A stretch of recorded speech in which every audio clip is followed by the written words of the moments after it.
Bonjour et bienvenue dans ce 11e jour du défi 30 jours de bien-être à l'école. Aujourd'hui, un petit jeu d'éducation positive que j'ai emprunté à Tarissaï de Cugnac du site My Kid is Happy, dont je mettrai toutes les références en dessous de la vidéo. C'est le jeu du temps dédié. Alors, si tu as un élève dans ta classe qui a un ou plusieurs élèves qui a un comportement inapproprié, qui cherche à attirer l'attention, enfin bref, un enfant un petit peu pénible, hein, on en a tous, voilà, et que tu as envie de le rassurer, de remplir son réservoir d'appartenance et de l'aider à modifier en profondeur toutes ses croyances erronées, parce que son comportement il vient de croyances qu'il a lui bien ancrées, eh bien je te propose ce petit jeu. Alors, évidemment, le premier réflexe qu'on a, et moi la première, hein, je te rassure, quand on a ce genre d'enfant dans la classe, c'est on n'a pas envie qu'il soit là, il nous énerve, il nous agace, voilà. Alors ça, c'est tout à fait humain et c'est tout à fait normal, donc je pense que ça ne sert à rien de se juger là-dessus, hein, on est humain, voilà. Mais pour justement se reconnecter à cet enfant, essayer d'inverser la donne, la meilleure façon, c'est, enfin je pense, hein, ça marche assez souvent, mais des fois ça marche pas, parce que des fois on n'en peut plus aussi, mais souvent ça marche. C'est ce petit jeu-là, le jeu du temps dédié. Alors, je parlais de croyances erronées. Qu'est-ce que c'est les croyances erronées? C'est que l'enfant dans sa tête, alors évidemment c'est pas aussi simple, hein, il y a aussi d'autres cas avec des problèmes psychologiques ou des problèmes psychomoteurs ou voilà, enfin, tout un tas de problèmes qu'on connaît bien dans nos classes. Mais d'une manière globale, l'enfant se dit je n'appartiens à la communauté que quand je suis le centre de l'attention, donc j'accapare l'attention et je fais tout pour que le maître ou la maîtresse me regarde.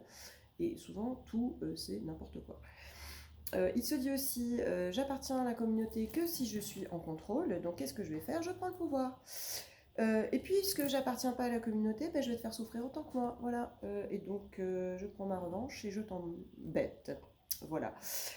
Il se dit aussi, je ne suis pas capable d'appartenir à la communauté et donc je vais te le prouver. Donc je conforte la conviction d'incapacité en m'installant dans un comportement perturbateur.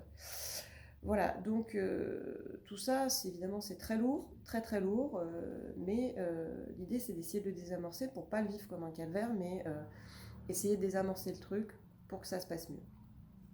Donc, l'idée, c'est d'arriver à prendre quelques minutes par jour avec cet enfant-là ou ces enfants-là euh, pour avoir un temps d'attention exclusive avec lui.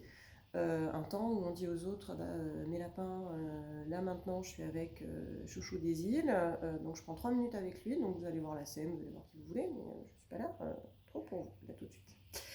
Euh, Essayez d'éviter toute distraction, donc les autres élèves par exemple. Ça peut être sur un temps de récréation, moment d'accueil, à la fin des ateliers, voilà. Enfin, on ne va pas arrêter la classe et en se tenant pour s'occuper de chouchou d'amour, mais on trouve un temps, un petit moment dans la journée ou dans la semaine pour lui. On peut lui proposer un jeu rien que pour lui qui va choisir, une histoire, une nouvelle responsabilité, ou rester avec lui quelques minutes rien que pour lui dans son temps d'atelier. Donc ça, tu vas me dire, ça on le fait tous, hein, voilà. Mais vraiment spécifiquement, aller vers ces enfants qui nous pompent l'air, comme on dit dans le sud chez moi. Même 3 minutes au quotidien suffisent à faire régulièrement sur le long terme pour restaurer durablement le sentiment d'appartenance de l'enfant. Alors j'entends tout à l'heure à la récréation, je discutais avec l'une de mes collègues adorées qui me disait ah mais tu sais, et c'est une des filles les plus bienveillantes qui existent, de toute façon toute mon équipe c'est des perles, et elle me disait mais alors vraiment cette petite fille, je m'en veux mais j'arrive pas, tous les matins j'arrive pleine de bonne volonté, pleine d'énergie, j'essaie de passer du temps avec elle, mais alors vraiment elle est pas très agréable, j'ai pas envie. Donc, il y a des fois, c'est pas possible, il y a des fois, on n'y arrive pas, mais moi, je suis certaine, je connais ma collègue, que tous les jours, elle essaye et que tous les jours, même si elle s'en rend pas compte, elle arrive à donner un peu plus confiance à cet enfant et elle arrive à lui accorder un peu de temps. Même si tu t'en rends pas compte, je suis sûre, et ça, je te fais confiance que c'est quelque chose que tu arrives à faire. Voilà, donc c'est pas toujours très évident, mais et je pense que si on fait ce métier, c'est qu'on est tous là pour le faire. On a tous en tête que chaque enfant compte, chaque enfant est important, et même et surtout ceux qui nous fatiguent un petit peu.